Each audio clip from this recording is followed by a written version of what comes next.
নমস্কাৰ। আজি মই সাহিত্যাচাৰ্য Syed Abdul Malik দেৱৰ Koloi Polabi Toi কবিতাটো পঢ়িবলৈ লৈছোঁ। হেৰে গৰিয়া খিলঞ্জীয়া যুগমীয়া হাত পুৰুষীয়া যাওতি যুগীয়া অসমৰ তই অসমীয়া।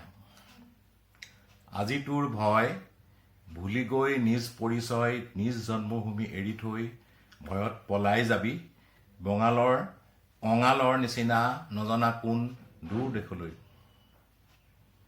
তোৰ নিজ ভায়ে তোৰ ভেটি কাঢ়ি লৈ বাটৰ ভিকহু কৰি খেদাই পঠাব তোক নিথৰুৱাকৈ, তাতে তোৰ ভয়। তেনে তই পাহৰিছ যুগমীয়া তোৰ পৰিচয়। তই জানো অসমত আজিৰ আলহী, নাই নেকি ই দেশত কোনো তোৰ অঙহী বঙহী। ঘৰে ঘৰে বুঢ়িয়াই ককাই দদাই ভাই, গাঁৱে গাঁৱে খুৰী মাহী পেহী জেঠাই আমৈ ভনী মিতা সখী আইজনী বৰপাই বাইটি চেনেহী বামুণ সুধীৰ নাই সকলো আপোন ভাই। জগতত আৰু ক'ত পাবি চেনেহ উপচা হাঁহি মুখ গোলাপৰ পাহি ওলায়েই আৰু কাক চাবি। তোৰ গাৰ শিৰে শিৰে এতিয়াও বয় ধীৰে আহোমৰ কছাৰীৰ তেজ, ডিজৰো তেজৰ গুণ মোগলৰ কেঁচা খুন দুইটাৰে হ'ল সি আমেজ। তোৰ আজু ককা গিৰি ইয়াতে ললেহি তিৰি বুঢ়িয়াই ইয়াৰে গাভৰু। দেশৰ সকলোবোৰ মোমাই দদাই মোৰ সেই কথা কিদৰে পাহৰো। ফুকন বৰুৱা ভূঞা মেধি কুকুৰচোৱা হাজৰিকা ফাৰ্জিপৰীয়া বৰবৰা দা ধৰা খনিকৰ চেং ধৰা নবীঘৰ আজানঘৰীয়া। শেষ হ'ল খাটপাম নাই ৰজা আছে নাম পদবীয়ে যাওতি যুগীয়া। মূৰত মথুৰা পাগ উঠত গোৱাৰ দাগ চুৰিয়াৰ ফেৰ মৰা পোন্ধ বাবৰিত তেল টেঙা পিন্ধনত চোলা এঙা হাঁচতিত কেতেকীৰ গোন্ধ। কোনে চিনে কোন তেওঁ কাৰ বঙহৰ দেওঁ গৰিয়া নে মহাপুৰুষীয়া। যেয়ে দেখে সেয়ে জানে চালেই দুচুকুই টানে সেইজন মোৰ অসমীয়া। হাতত জেতুকাবুল খোপাত কপৌ ফুল কাণত থুৰীয়া মীনা কৰা গামখাৰু বৰমণি কঁকালত কৰধনী মুখৰ জেউতি তাতো চৰা গাজৰ মেজাং কৰি হিংসাপ বালিচৰি চচপাত গুণাফুল বচা আঙুলি কপাহ জোলা তলুৱা কমুৱা তোলা বুকুখনি যৌৱন উপচা কাৰ বা জীয়ৰী তাই। মজিয়া হোৱাই যায় দেখিলেই মন হৰিণীয়া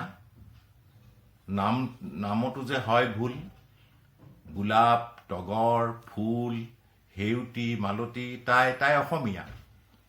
চোতালত ধাৰি পাৰি নাতিনীৰ চুলি ৰাহি বুঢ়ীয়ে জোনক খোজে তৰা শিয়ালীৰ কাণ কাটি বুঢ়ীয়ে লগাই বাতি কাঠৰ ঘোঁৰাত উৰে কত ৰজা লৰা। কিষ্ণাই লগ পাই কুজি ধামনি বাই 16 বছৰীয়া হ'ল বুঢ়ীয়াই মাছ ধৰে মূৰত জোনাক সৰে সাধু শুনা নাতিহঁত কোলাতেই লালকাল গ'ল। কোন তেওঁ বুঢ়ীয়াই বেউলাৰ গীত গায় তেওঁ জানো জাতত গৰিয়া। সেই গীত সেই মাত সেই মুখ সেই দাঁত সকলোটি মোৰ অসমীয়া।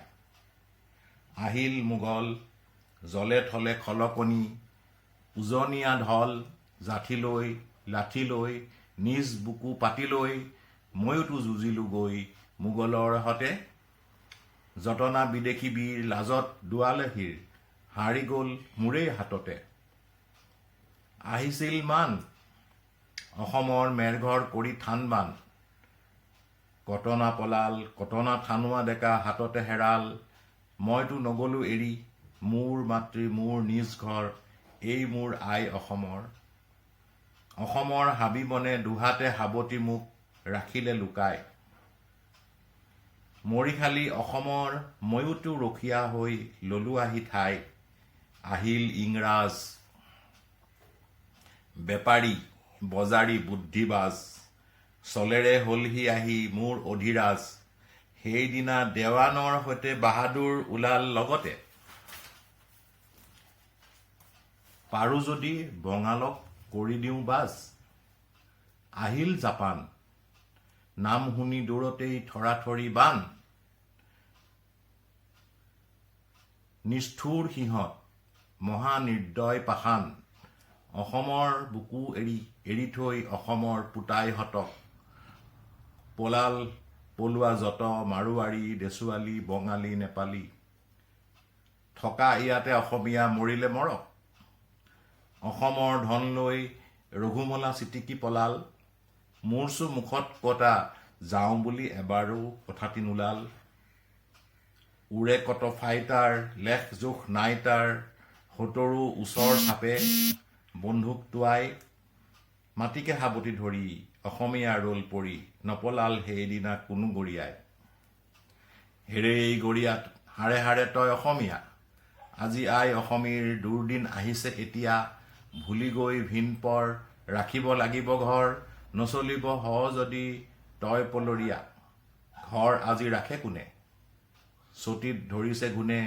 বৰ খুটা লাই খুটা লৰক ফৰক সম্পদৰ আলহীয়ে বিপদত পিঠি দিয়ে ধুমুহাত হলা ঘৰ এৰি যায় পৰিলে পৰক বাহতুৱা কেলেহুৱা শুনি সিহঁতৰ ভুৱা তই এৰি যাবি আই ভাই দেশৰ পুতাই গলে ৰাজপুত মোৰ হলে ৰাজভোগ কোনে ভাল পায় ভিন নাই ভেদ নাই সকলোটি ভাই তাই যুগমীয়া অসমীয়া হিন্দু মুছলমান পাতত থাকক ভেদ জাতত নাইতো চেদ হাতত মিলাই হাত